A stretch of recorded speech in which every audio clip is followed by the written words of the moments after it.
Então vocês têm uma dimensão maior do que é o parque na cidade, né? Aproximadamente 1.600 hectares, né? Isso dá aí o título de quarto maior parque natural urbano da América do Sul, né? Aí está pegando na ponta da foto, no caso na ponta esquerda da BR-116, e o parque segue até desaguar na Sabiaguaba, né? Aí no encontro do rio com o mar. Toda essa área verde que vocês estão vendo aí, no próximo slide vocês vão tentar identificar onde ela está. Pode passar, por favor. Aí você tem um zoom out da foto, né? Pode voltar por favor. Sem o rio amarelo, você vê lá em cima, né? Chegando no mar, você vê a região do Cocó. Todo mundo está vendo? A manchinha ali no litoral. E aí, passando para o próximo slide, você vê de amarelo o rio Cocó, né? Pode passar, por favor. Esse rio tem mais ou menos 46 km de extensão, né? Nós tivemos o prazer de conhecê-lo, né? Mesmo ele estando seco, deu para ver o que é o rio Cocó, né? Um pedaço dele. E esse é o rio que abastece a cidade de Fortaleza, literalmente, né? Esse rio ele abastece o açude de Gavião, que é o açude que dá a nossa água potável, que sai no chuveiro, que sai na torneira, né? E logo abaixo do rio a gente tem a bacia hidrográfica do Cocó, que pega 2/3 da cidade, ou seja, resumindo, são essas águas que dão vida à cidade de Fortaleza, né? Pode passar, por favor. Aqui, né, pegando um pouco de história, a gente pôde visualizar também na trilha, né, quem foi deu para ver as ruínas das salinas, né, as salinas de Ogo, né, como eram chamadas, que é aquela floresta inteira que a gente viu há mais ou menos uns 40 anos, elas eram como essa imagem aí, né? Era uma área que foi devastada e foi explorado o sal por ser um solo rico em sal. Então hoje a gente tem as ruínas da salina contando a história, ao mesmo tempo em que a gente tem cicatrizes desse sal. Acredito que seja o próximo slide. Essa é uma foto da construção do Iguatemi, né? E você vê a salina sendo desativada, né? Do lado esquerdo de vocês ainda não tem a vegetação, né? E o Iguatemi em processo de construção.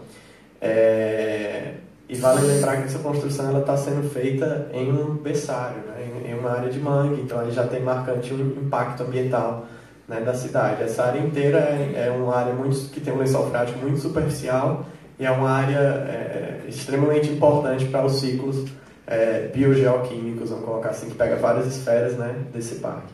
Pode passar. Aí na foto a gente tem realmente essas manchas que estão em aberto, que hoje são campos de futebol, do lado esquerdo mais uma vez, são as cicatrizes da salina, né? Esses eram locais em que as montanhas de sal ficavam, né? E com as chuvas esse sal ia entrando no solo e deixou esse solo hipersalino, né? Ou seja, as plantas não nascem mais nessa região. Então a comunidade utiliza esse espaço para fazer campos de futebol, né? Mas ainda que não tivesse um uso, ele não ia crescer vegetação devido ao sal, né? Pode passar. E aí a gente tem algumas fotos de 1985. Essas fotos são de uma ocupação, né, que durou aproximadamente um mês, que ocorreu contra a construção de uma torre do BNB na época, né? Onde hoje é o Parque Adair Barreto, né? Nessa época ainda não era e tinha esse projeto de construir a torre foi barrada por conta da ocupação e foi criado o Parque Adair Barreto no local devido a essa resistência, né, da sociedade. Pode passar. Aí a gente tem a torre empresarial do Iguatemi, né? Destacando mais uma vez, realmente foi uma obra inteira feita em cima de manguezal, né? É uma área protegida, né? Mas ela foi toda feita nessa vegetação de mangue, com todas as suas nuances ambientais que a gente conhece. E nós passamos bem próximo, né? Quando nós tivemos que fazer o retorno, todo mundo passou em frente à torre empresarial do Iguatemi, que inclusive é um prédio que está num local de risco, né? Porque está em cima de um mangue. Embora as pessoas achem super elegante estar naquela região, é na verdade uma região de risco ambiental, até de desabamento. Aí a gente tem mais uma obra, né, que foi uma obra que eu acredito que todos aqui se lembram, ouviram falar, né, que são os viadutos da Antônio Salles, né. Mais uma vez, essa foi mais uma obra que entrou no parque, né, foram mais ou menos 300 árvores que foram cortadas.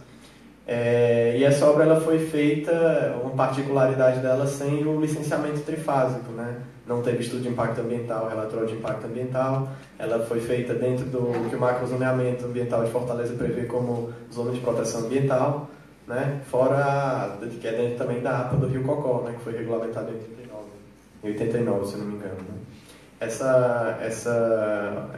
Esse viaduto também teve uma ocupação de resistência, foi o que ficou conhecido como Ocupe Cocó, né? Nós comentamos também na trilha. Foi uma ocupação que chegou a ter 400 pessoas dentro, né, que aí envolvem advogados, né, procurador, professores, cientistas, estudantes, enfim, foi um movimento bastante grande, né, inclusive alguns internacionais vieram dar apoio, né, como o Greenpeace e outros órgãos, e falaram que eles desconheciam uma resistência ambiental com estrutura de ocupação tão grande e que durou tanto tempo, né, 93 dias.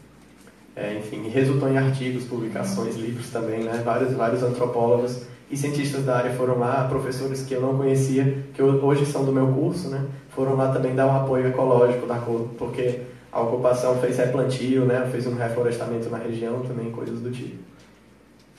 Essas são fotos do dia em que a última desocupação que ocorreu, né? As pessoas que estavam ocupando foram desocupadas, aí tem algumas fotos também dos animais que também foram desocupados, né? A gente vê aí o caranguejo, né? Isso foi pouco tempo depois, aí meio sem saber o que está acontecendo, fugindo da agitação que ocorreu, né? E a iguana também, nós resgatamos 7 iguanas num período de meia hora depois que a ocupação ocorreu. Quem não lembra, né? A ocupação ela durou mais ou menos 7 minutos, 10 minutos, foi uma coisa bastante rápida, né? A remoção inicial, devido à grande quantidade de gás, né? Pode passar. Essa foi uma das campanhas, né, que foi feita na época, defendendo o caráter conectado, né, interligado do Cocó, porque é um ecossistema que ele envolve o rio, ele envolve as dunas e tudo que as pessoas chamam de parque, né? Se você remover o rio, obviamente não tem Parque do Cocó. Se você remover o mangue, também não tem, né? Se você remover as dunas, todo o sistema ambiental entra em colapso, né? Cada pedaço desse tem uma função importante para que aquilo exista, né? E isso não pode ser medido em quantidade de árvores, né? Ensina as funções ecológicas de cada segmento. Isso vem a justificar muito também a natureza da nossa apresentação, que não pode se restringir àquela área de 8 hectares que nós visitamos ontem, né? Por essa natureza integrada e por esse equilíbrio ecossistêmico entre as dunas, o mangue e a mata de tabuleiro, que é ali presente, a gente tem que entender o Cocó enquanto um ambiente integrado, e a gente tem que tratar do Cocó sempre que for fazê-lo, na medida das suas possibilidades, da forma mais integral possível. Essa é uma foto de uma coisa que ocorreu, não foi aquela desocupação que eu mostrei antes. Essa foto é de mais ou menos 4h30 da manhã. Tá? A desocupação ela começou às 3h50 da manhã, no momento em que as pessoas estavam dormindo, né? Foi uma desocupação que foi declarada ilegal e ela durou acho que 6, 7 horas para ter reintegração de todos os ocupantes que retornaram, né? Nesse período de 4 da manhã até umas 8, 9 da manhã foram derrubadas 40 árvores, né? Então as pessoas foram removidas enquanto dormiam, dentro das suas barracas com bombas, etc. Aí quando saíram, entraram os tratores dentro de 10, 15 minutos, derrubaram as árvores. Depois foi declarado ilegal e a polícia saiu e todo mundo retornou e ocupou mais uma vez a região, que durou mais de um mês ainda. Essa imagem a gente fez na época da ocupação, né? A gente estava tentando mostrar para as pessoas que a questão não era o viaduto do Cocó apenas, né? Como tentavam. Tudo isso que estava previsto para esse ecossistema, né? O viaduto era o que estava em alta, o que estava na mídia, mas a gente tinha projeto de pontes estaiadas, né? Rotatórias, 30 edifícios na região de Dunas, que é a polêmica que está no momento, né? Vários projetos, conjunto habitacional para mais de 5.000 famílias dentro da vegetação e outras questões, né? Aí é um mapa, né, que foi realizado na época com as obras que estavam previstas para serem construídas dentro do Parque do Cocó. Então todas essas áreas, essas obras são obras que envolvem um grande desmatamento, né? A gente tem algumas consolidadas, é difícil mostrar daqui, mas tem 2 viadutos que foram feitos, o da Antônio Salles, que nós vimos, né? Tem um outro que é na Murilo Borges, com a Raul Barbosa. Essa obra, ela foi em cima de uma região de mangue, mais uma vez, e de lama, que inclusive é imprópria para a própria construção, né? O resultado disso foi o desabamento da parte inicial da obra, que resultou na morte de 2 trabalhadores, né? É importante que a gente diga também que, apesar de alguns desses empreendimentos não serem mais qualificados enquanto uma proposta do atual governo, essas áreas, a maioria delas está fora da poligonal oficial, né? A gente está sendo constantemente mantida livre, totalmente descampada para qualquer futuro empreendimento. E aí a gente, com tudo isso, a gente se pergunta, né, qual é o futuro urbanístico e ambiental que nós queremos para a cidade de Fortaleza. Para a gente entender por que o COCO é relevante nessa conclusão de qual é o futuro ambiental e urbanístico que nós queremos para a cidade de Fortaleza, é necessário que nós entendamos o conceito de área protegida. É um conceito que advém do artigo 225, no parágrafo 1º, no inciso 3º, que estabelece que o poder público tem que definir em todas as unidades da federação espaços territoriais e seus componentes a serem especialmente protegidos. E aí nós vamos ter dois tipos de áreas especialmente protegidas, que vão ser as áreas estabelecidas na lei do SNU, que é 9985 de 2000, e as áreas estabelecidas no próprio Código Florestal. No que diz respeito à lei do SNU, que nós vamos ter tanto as unidades de conservação de proteção integral, quanto as unidades de conservação de uso sustentável. As diferenças entre elas residem principalmente no grau de exploração e na propriedade, que pode ser pública ou privada, a depender do tipo de unidade de conservação. No caso das unidades de conservação de proteção integral, a gente vai ter sempre o uso indireto, ou seja, não pode haver o uso direto daquelas áreas. E além disso, no mais das vezes, com exceção de 2 unidades, a propriedade, ela vai ser pública, a propriedade do terreno vai ser pública. E aí a gente vai ter algumas unidades de proteção integral, que são a estação ecológica, a reserva biológica, o parque, o monumento e o refúgio da vida silvestre.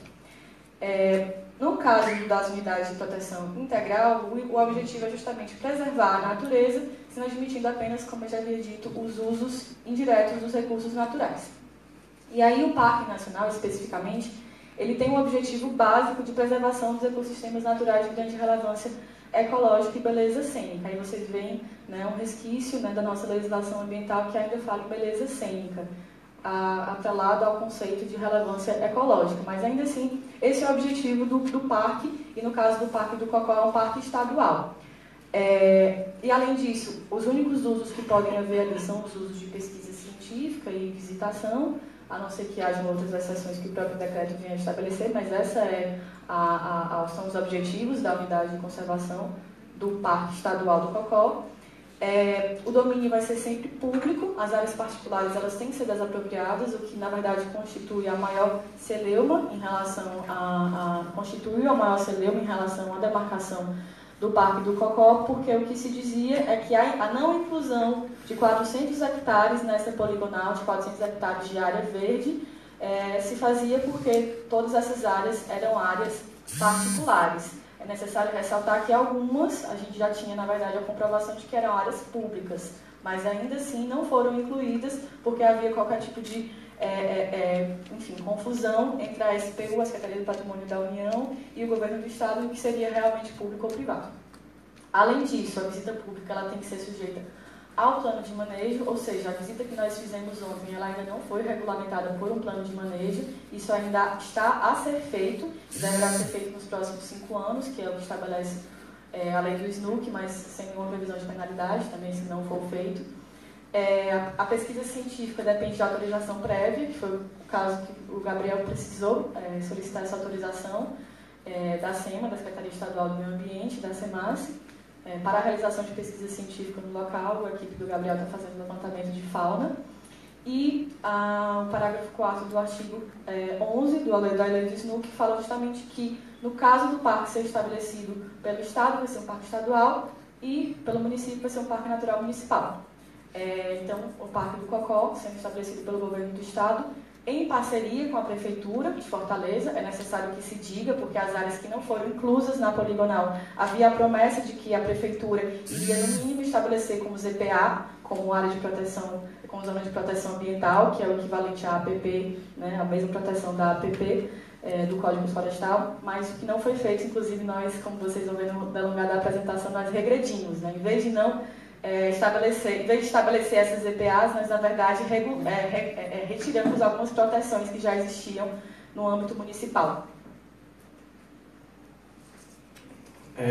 Aqui tem duas fotos, né, que mostram o parque. Ambas as fotos são dentro da cidade de Fortaleza, tá? Não parece Fortaleza, né, mas vocês estão olhando para duas fotos da cidade de Fortaleza. na região em cima, a gente já percebe aí na foto da direita, a retificação do rio, né? Essa retificação foi feita também no início das salinas, né? Os rios, eles são curvos, né? Os rios, naturalmente, pelo fluxo hídrico, eles devem ter curvas, essas curvas são dinâmicas e estão sempre se transformando. O rio Cocó ele foi retificado de forma que otimizasse a exploração do sal nas suas margens, né? Aí tem uma foto da cidade de Fortaleza com suas 4 bacias hidrográficas, a vertente marítima, que é a parte mais do mar. Do lado direito, do lado esquerdo de vocês tem a bacia do Maranguapinho, na pontinha a do Rio Pacuti, e essa maior, pode passar o slide, essa maior, pode passar mais uma, eu acho. Essa é a da bacia hidrográfica do Cocó. Então quase toda a cidade de Fortaleza, né, 2/3 são abrangidos por essa bacia. Aí tem uma foto da nascente, né, do lado esquerdo, e a outra da foz do lado direito. Pode passar. E devido a seu tamanho, né, a riqueza do Cocó é dividida em 3 unidades geoambientais, né, que é justamente a planície fluvial, que é o que a gente mais viu lá, aquela parte da beira do rio, a área de dunas, que infelizmente a gente não pôde visitar pela questão do tempo, mas que é bastante particular também, e a planície fluvio-marinha, que é o estuário, onde o rio encontra o mar, né. E, como a aluna falou, eu estou fazendo no momento o levantamento de fauna do Cocó, né, répteis, anfíbios, peixes, aves e mamíferos, porque até então a gente ainda não sabe quais animais existem lá, né? Então é um trabalho que vai durar mais ou menos 2 anos e tem muitos desafios aí ainda, né? Pode passar. Mas a gente tem alguns projetos como a Expedição Cocó, né, do jornalista e fotógrafo Dimitri Túlio, que ele fez, por exemplo, essas fotos, que são 10 aí, pode passar devagarzinho. Embaixo está o Instagram dele, né? A gente tem uma cutia, pode passar. Os saguis, os soins, né, que vocês viram. Aí é um pica-pau, que ele mora em especial na região de dunas. Inclusive essa foto foi tirada na área de dunas, tá? Nas dunas milenares. O caranguejo, né? A gente tem várias espécies de caranguejo lá, né? O aratu, o guaiamum, né? O chama-maré, o violinista que chamam, né? O grossá. Aí a gente tem um tejo, né, ficou bonitão aí em azul, pode passar. Uma mão de uma iguana, né, também vocês conhecem com certeza, ela pode chegar a 1,80 m da cabeça até a ponta do rabo, então o animal pode ficar bem grande.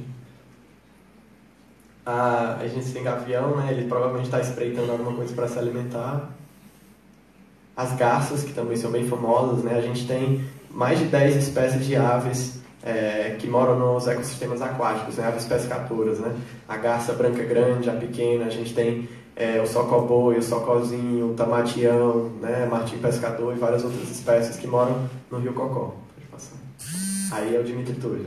É uma espécie que também aparece muito lá no parque.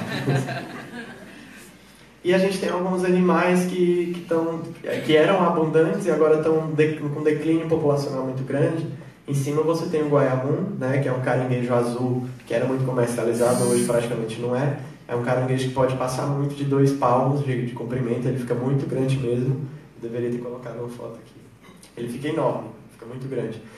Embaixo a gente tem o gavião carrapateiro, é uma ave que era abundante também e de 5 anos para cá praticamente não se vê. A jaguatirica, né, o gato do mato, né, também chamam. Provavelmente ela ainda existe no parque, mas o último visto foi há 9 anos, né, registrado, e foi visto pelo caçador que colocou a pele dela no seu restaurante. E aí embaixo tem a raposa, né, raposinha, o cachorro do mato, né, que ainda existe no parque, mas ameaçado pelos impactos, né. E chamando a atenção aí, roubando a cena, a gente tem o falcão peregrino. Essa ave, ela habita o norte do Canadá, né? E aí por que ela está nessa apresentação?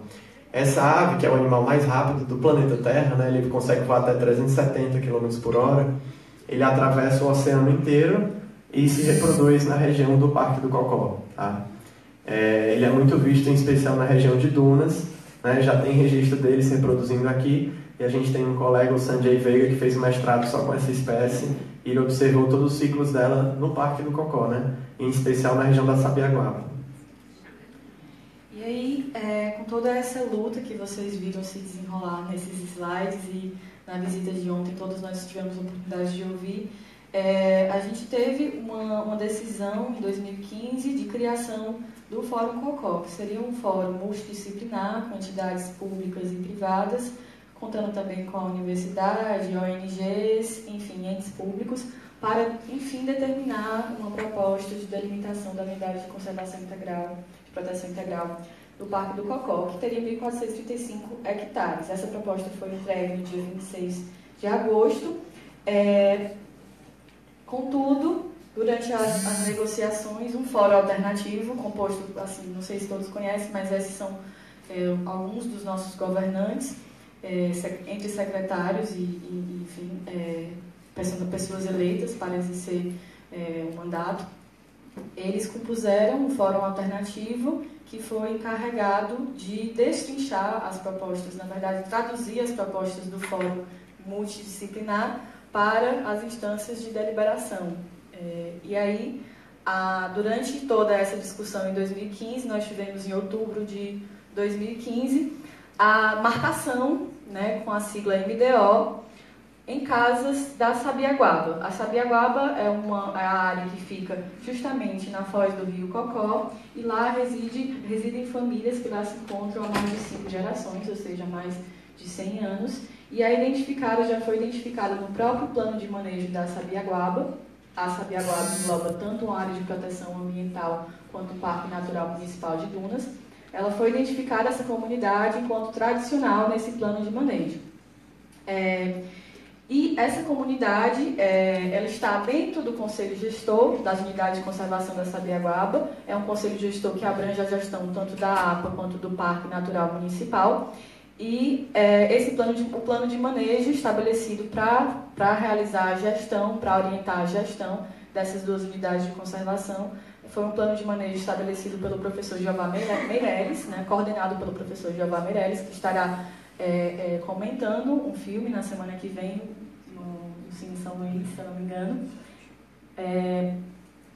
E aí a gente tem a contraposição, né, a sobreposição, na realidade, entre a proposta do Fórum Cocó, que é essa em vermelho, aliás, a proposta do Fórum Cocó, que é essa maior, verde, e os limites em vermelho são os limites da poligonal oficial.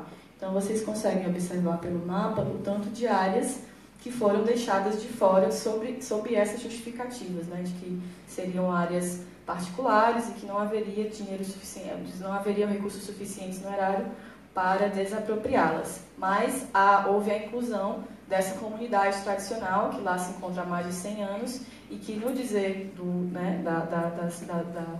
das pessoas que estavam encarregadas da demarcação, teriam que sair desse território em virtude da demarcação do Parque do Cocó. É necessário que se diga que são comunidades, são duas comunidades, como a gente pôde escutar ontem da doutora Lídia, são duas comunidades que vivem em bastante simbiose, né, com o próprio rio Cocó, e vivem bastante integração, ou seja, causam baixo impacto, e se houvesse um real cumprimento do plano de manejo, causaria um menor impacto ainda.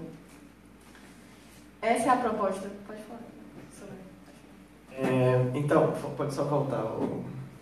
Então, nesse slide, a gente pega a poligonal a partir da BR-116 até a Foz. Né? Vocês estão identificando a BR aí, é aquela amarela ali que está delimitando o final de ambas as poligonais. A proposta do Fórum Cocó, depois de 1 ano e meio de reunião toda quinta-feira, né, que envolveu cientistas, técnicos, membros da sociedade civil, do poder público, né, enfim, um fórum democrático de debate, resultou nessa poligonal, e resultou em 1.435 hectares. 1.435 hectares. A proposta do governo da BR até a Foz tem 1.050 hectares. Tá? Então, redução muito grande, né, de centenas de hectares. Aí, o que foi feito? E essa foto aí. Vocês estão identificando a BR ainda? Ali no meio, essa foto está pegando mais aberto. Na proposta do governo, ele adicionou esse pequeno fio de vegetação de plantas exóticas que tem na margem do rio até a barragem, vocês estão vendo? E essa barragem tem um acúmulo de água de mais ou menos 350 hectares de espelho d'água, né? Então ele adicionou essa pequena margem de vegetação exótica e o espelho d'água e chamou tudo de parque, né? Resultando em 1.571 hectares, que é um número maior do que o número de hectares do Fórum Cocó, né? De forma que em todos os jornais pudesse sair que é uma proposta que protege ainda mais do que a outra, né? Mas se você fizer uma simples análise do que está sendo protegido, a perda é incalculável. Né? Aí é só ilustrando, a parte vermelha é a parte de debate que o Fórum Cocó entrou e a parte verde é o que foi adicionado depois. Né? Aí a gente listou algumas ameaças centrais, né? Pela questão do tempo não vai dar para dar exemplos, mas com destaque especial para a especulação imobiliária, né? Que ficou bem claro, eu acho, já na apresentação.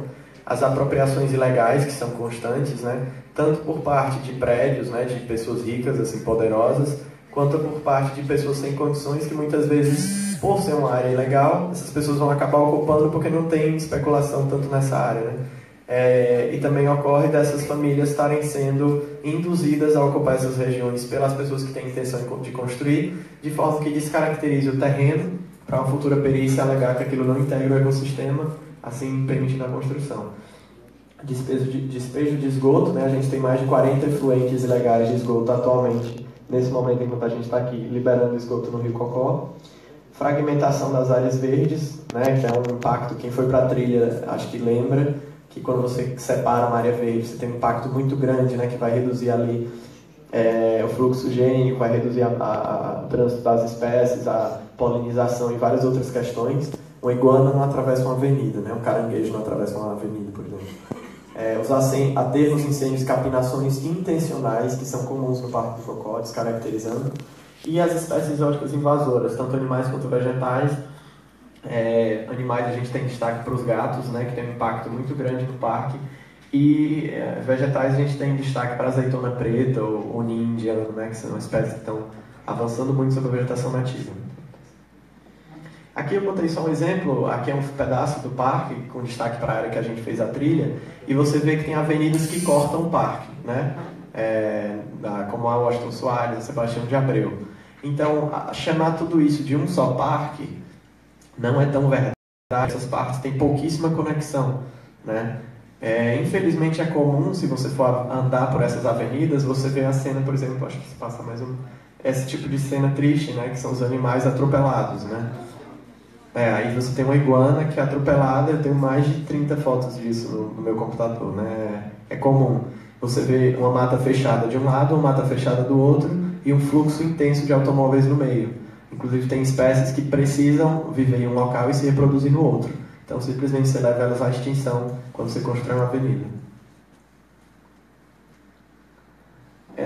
E só lembrando, as ameaças não são pontuais, né? Então muitas vezes quando eles vão falar sobre compensação ou qualquer questão do tipo, eles vão fazer uma matemática aí, por exemplo, derrubamos 290 árvores, vamos plantar 500.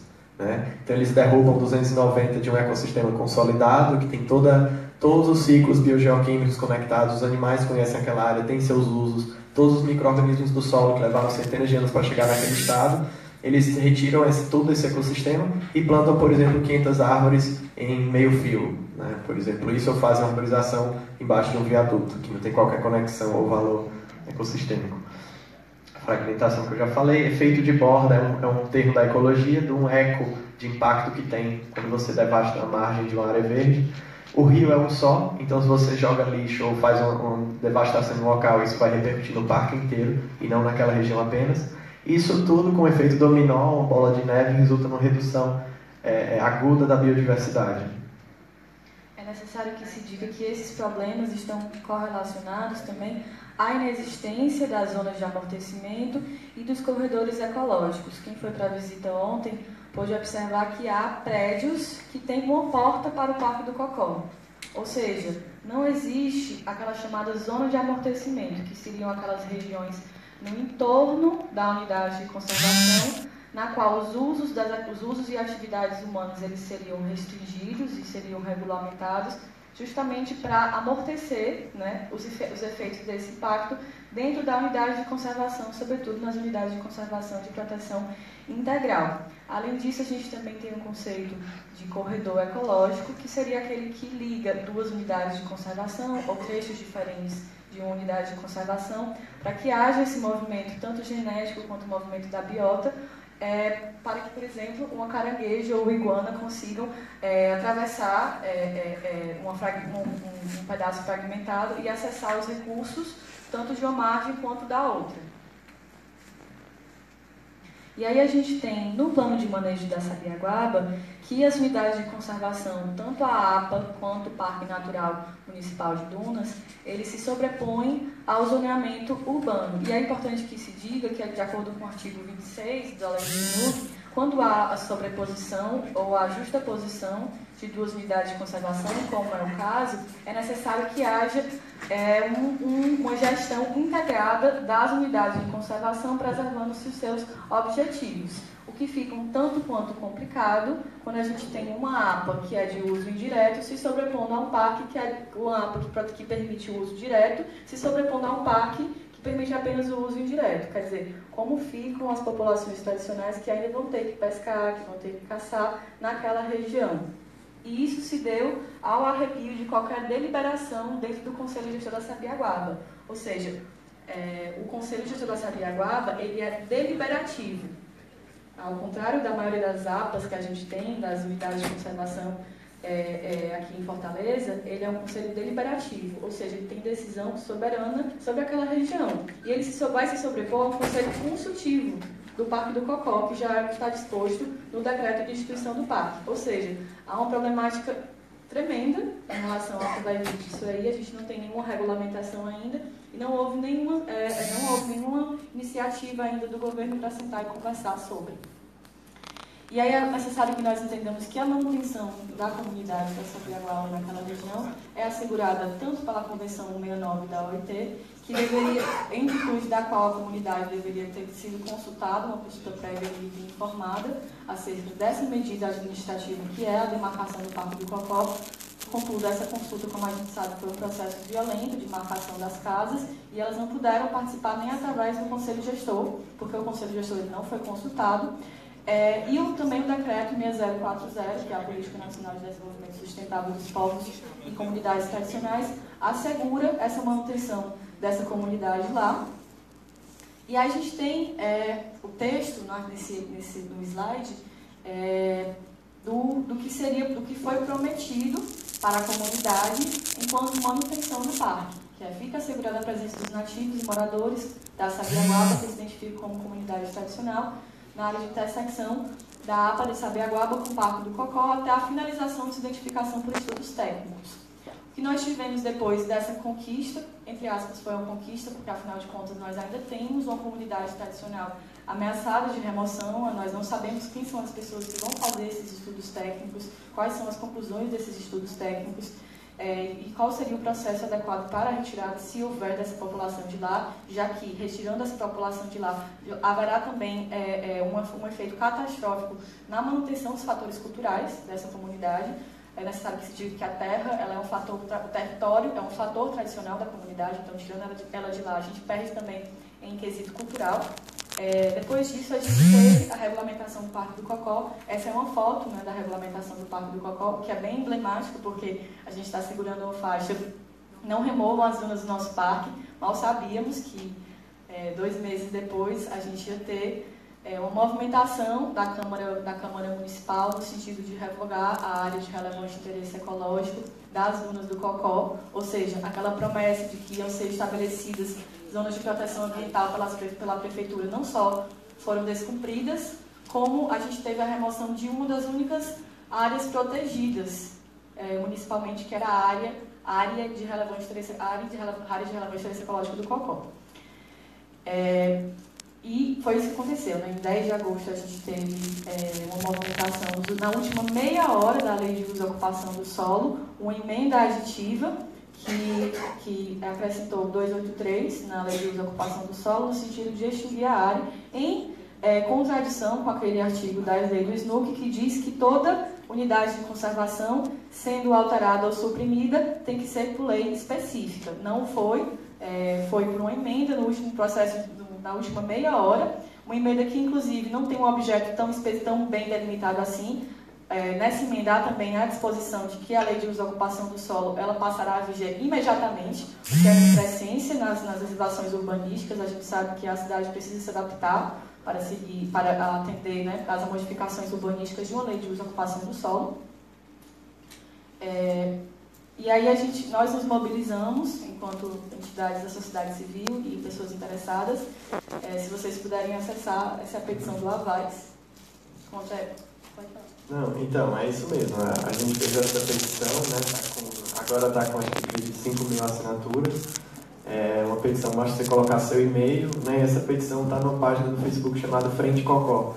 Né? Vale ressaltar que essas dunas, que é a unidade de conservação do tipo área, que foi revogada agora, elas são as últimas dunas parabólicas, né? De formato de meia-lua, que existem na cidade de Fortaleza. Né? Então, enfim... Para finalizar, ontem o Ministério Público entrou com essa ação civil pública para revogar, para suspender os efeitos do artigo 283, que é o que extingue a área de relevância de interesse ecológico do Cocó. Nós estamos esperando ainda uma movimentação. Um dos motivos pelos quais essa ACP foi promovida pelo MP foi justamente a ausência de uma lei específica para tratar da extinção da área. E esse é o texto específico do decreto da demarcação do Parque do Cocó, e é necessário que a gente leia especificamente esse, considerando a existência de um conjunto paisagístico de alta relevância ambiental, composta por áreas de manguezais, restingas e campos de dunas, distribuídas ao longo do rio Cocó, que tem a sua diversidade biológica ameaçada pelo crescimento populacional, urbanização metropolitana e a especulação imobiliária na capital do estado. Ou seja, foi reconhecido no próprio decreto que o parque ele é ameaçado pela especulação imobiliária. Lembrando que todo esse campo de dunas inteiro está fora da poligonal. E é isso, gente. A gente teve... a gente vai só passar um vídeo, que é 40 segundos. A gente houve uma campanha promovida pelo Dimitri Túlio, que é um jornalista do jornal O Povo, pedindo para que algumas pessoas, algumas personalidades se manifestassem a favor das dunas do Cocó, contra a extinção da área de relevante interesse ecológico. E aí a gente teve algumas... Pode passar. Já são 12 vídeos, né? Já são 12 vídeos. A gente vai passar um deles, né, que envolvem vários artistas, atores, né, enfim, pessoas que têm um reconhecimento da sociedade que se manifestaram, né, a respeito disso, né? Inclusive um que vai saindo do cantor Ednardo, né, que criou a música Terral, não sei se vocês conhecem, que ele fala sobre as dunas brancas de Fortaleza, né? E no show que ele fez há pouco na cidade, ele falou sobre essa questão. Né?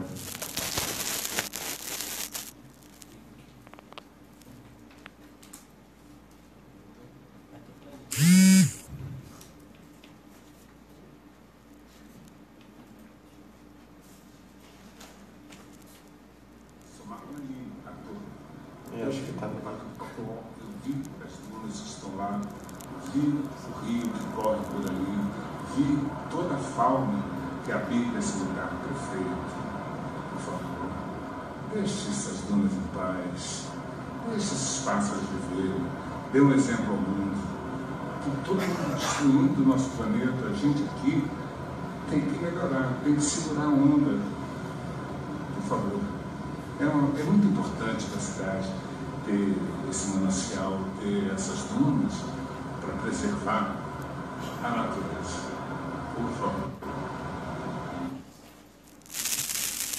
Muito obrigada. Obrigado.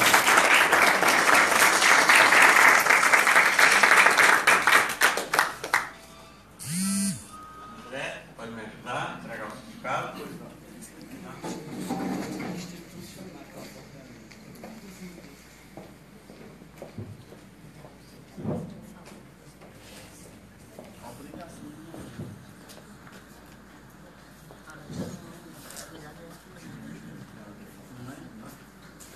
E os índios também estavam lá.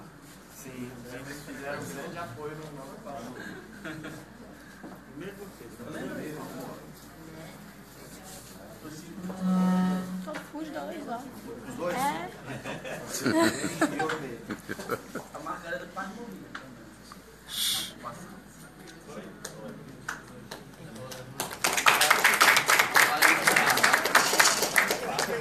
Esse pra entender.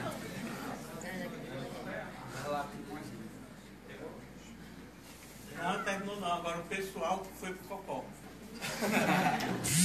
Bora no Cocó. Segura. E a Margarida Tô gravando, só gravar. Segura.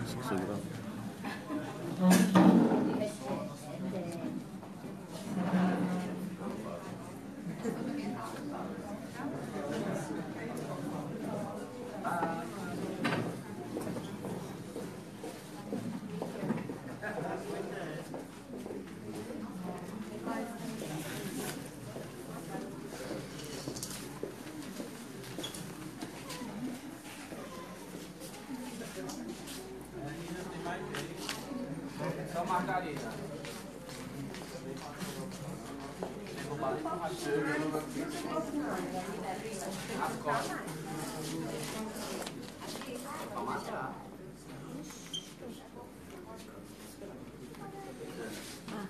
Obrigada.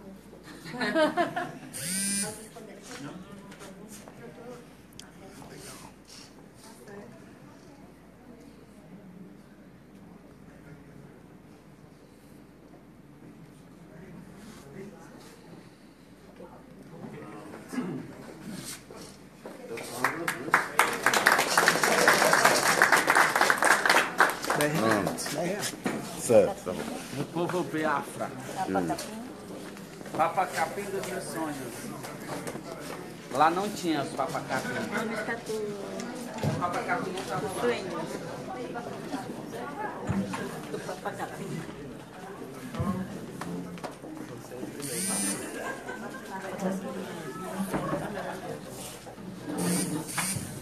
Ó, dinheiro. Dinheiro. Povo Biafra, estamos aqui no Ceará, junto com vocês. Beleza.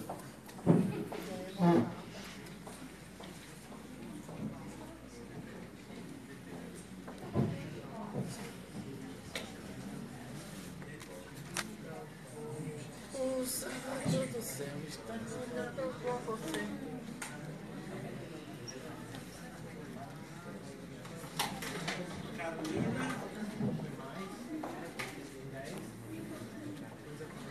Carolina. Cadê a Carolina? Que é a Carolina?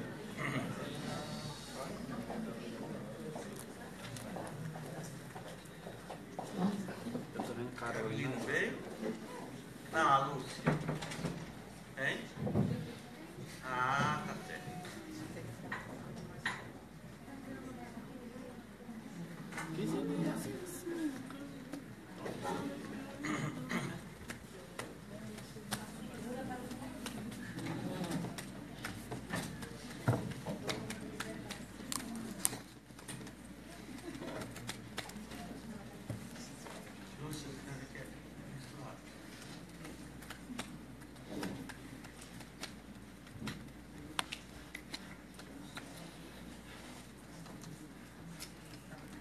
Quem vai?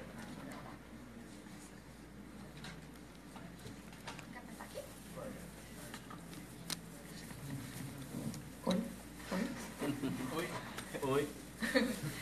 Sou Carolina Castelo, tenho mestrado em Direito Constitucional, mas é em Direito Privado, essa não é a minha área, já começo ressalvando depois da aula que a dupla anterior deu. Então, o meu trabalho é mais simples, é simplório, sobre o Parque Estadual Botânico do Ceará. Você coloca para mim o slide.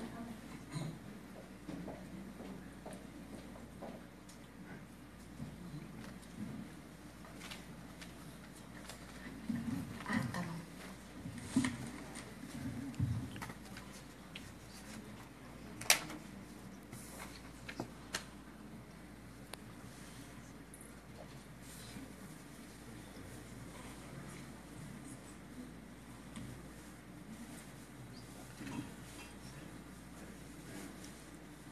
Pronto, slide posto. Pronto, ontem fizemos essa visita ao Parque Estadual Botânico do Ceará. Fica em Caucaia, a 15 quilômetros de Fortaleza.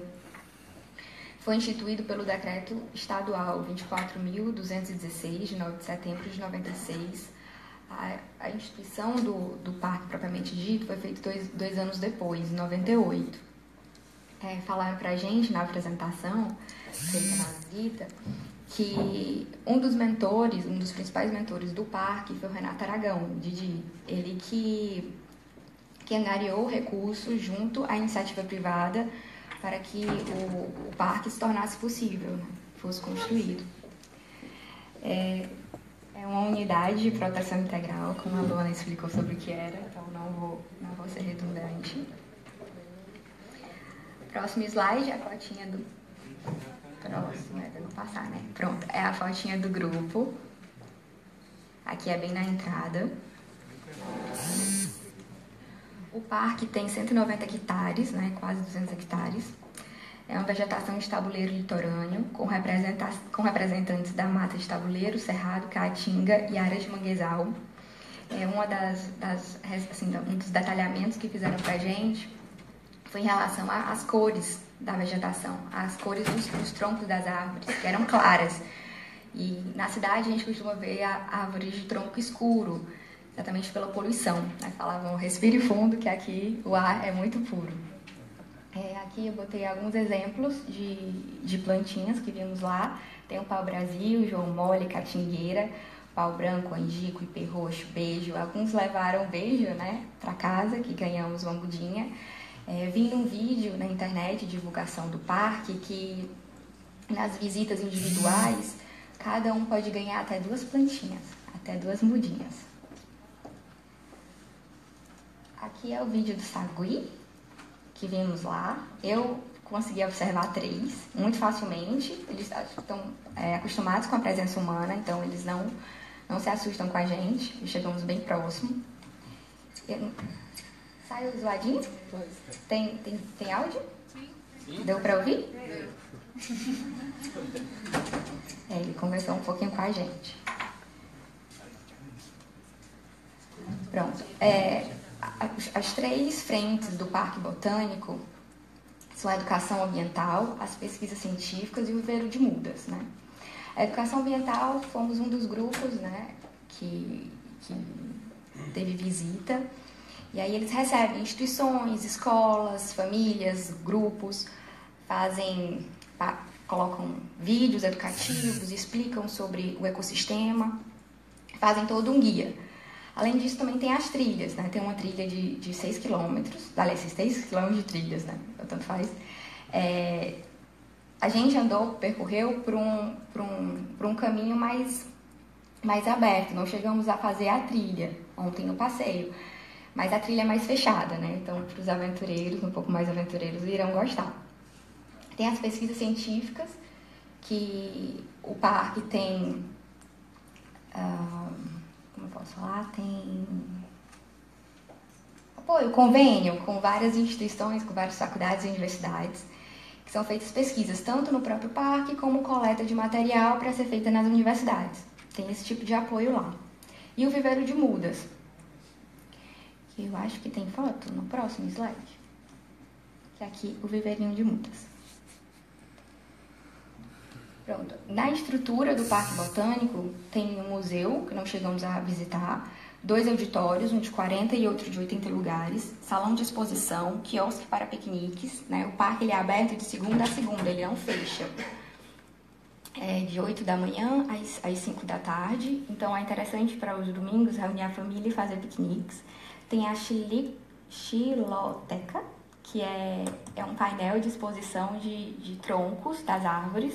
Tem uma fotinha aqui depois. O orquidário e o meliponário, que é onde tem criação de abelhas. Falaram lá, explicaram pra gente que essa produção do mel é um mel medicinal. Ele é anti-inflamatório.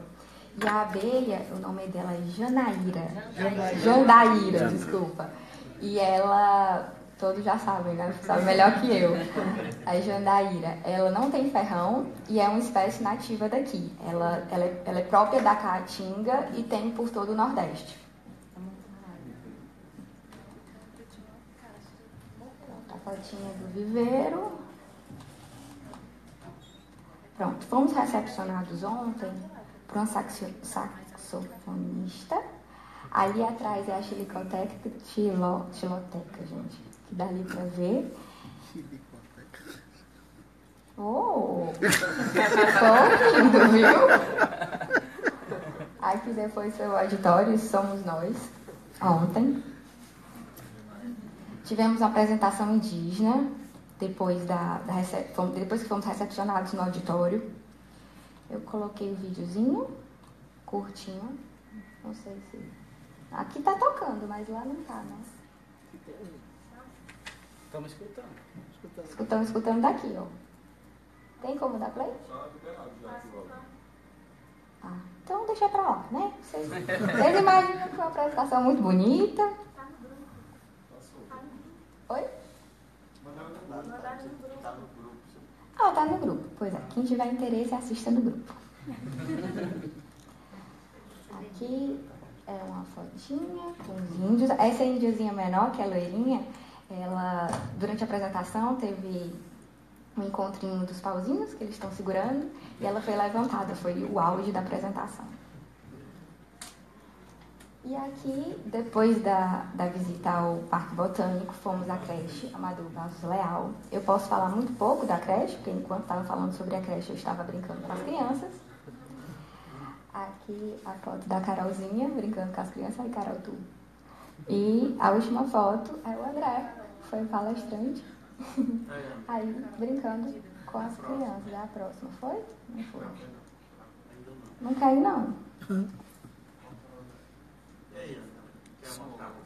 Só porque chegou a ele. Eu tô passando, viu? Então, 13, é o 13 ele. Esse aí é o 12. Foi cortado, André, mas eu juro que você foi colocado aqui. E aqui ele também fala. Ah, uma informação que eu esqueci de falar.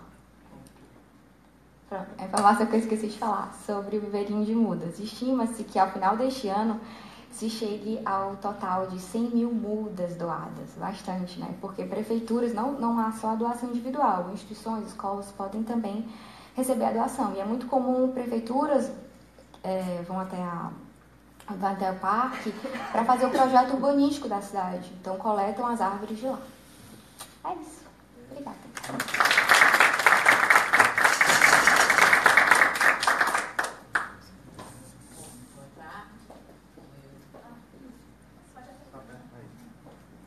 Alô? Bom, eu vou falar um pouquinho sobre a creche Amadeu Barros Leal. Antes de tudo, eu gostaria de dizer que foi um grande prazer, porque a educação infantil no Brasil é um grande problema, é um entrave enorme, imagino no Ceará.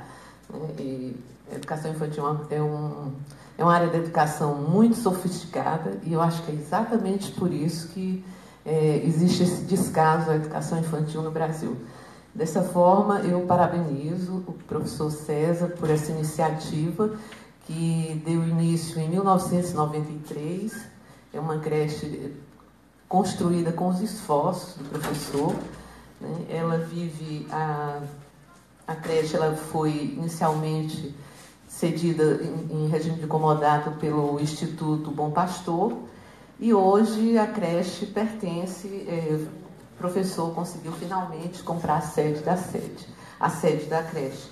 Ela atende atualmente 152 crianças, 50% dessas crianças são filhos de presos ou egressos do sistema penal, e vive também através de doações, né? Atualmente é o Instituto Beto Stuart, acho que também o Instituto Cearense e pessoas físicas, né? Eu aproveito para deixar aqui o apelo, que quem quiser também participar nesse sentido, por favor, o professor César agradece. Uma outra questão também que eu queria colocar importante é que o site da creche, vocês podem acessar, que é creche Amadeu Barros Leal, foi construído pelo nosso professor André Leite. Enfim, palmas para ele, né? Também queria colocar que trabalha na creche, ajuda a coordenação da creche, a Dadá, que está aqui conosco.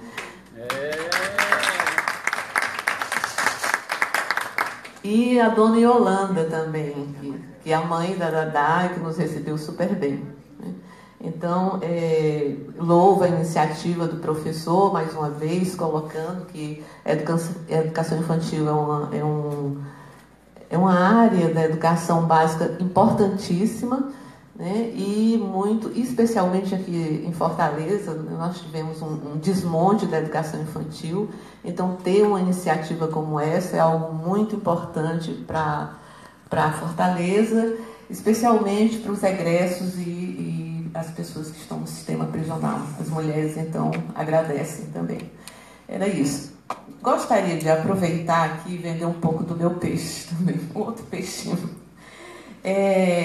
Eu gostaria de colocar que, não é no nosso tema, mas também está na área, colocar para vocês que o Estado do Ceará está construindo o Comitê Estadual de Educação e Direitos Humanos. Peço a participação de vocês. Esse comitê está sendo construído para a construção também do Plano Estadual de Educação e Direitos Humanos.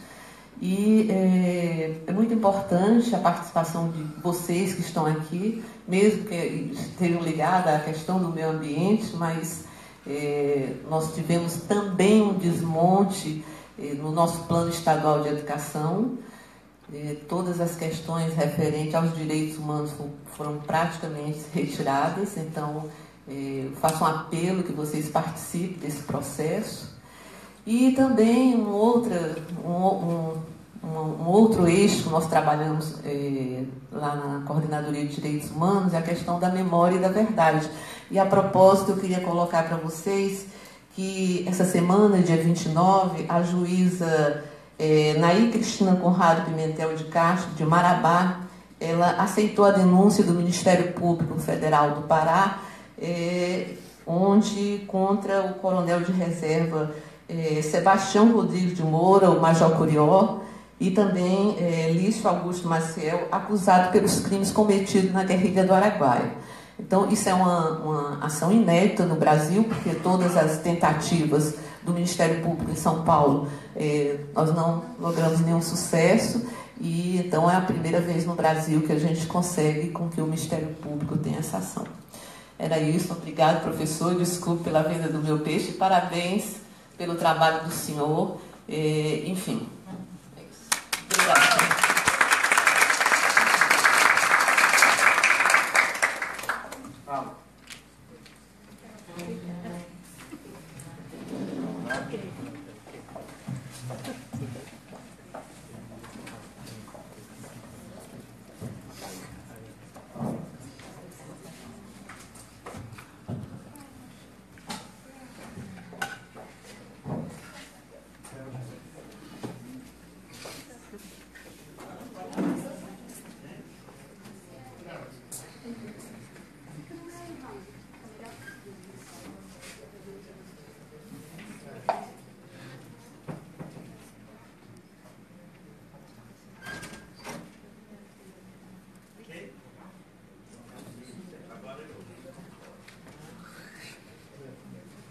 Virar para frente.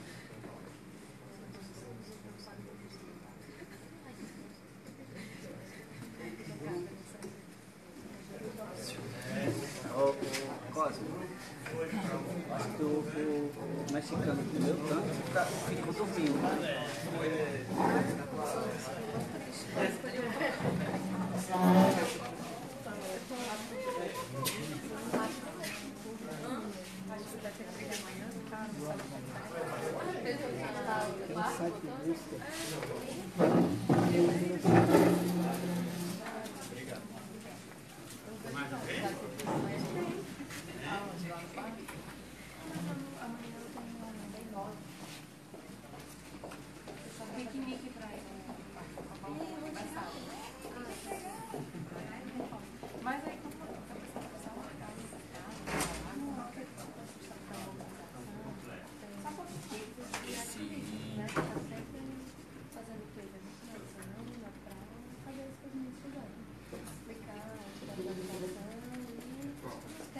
Fazer um intervalo de 10 minutos, depois já começamos a...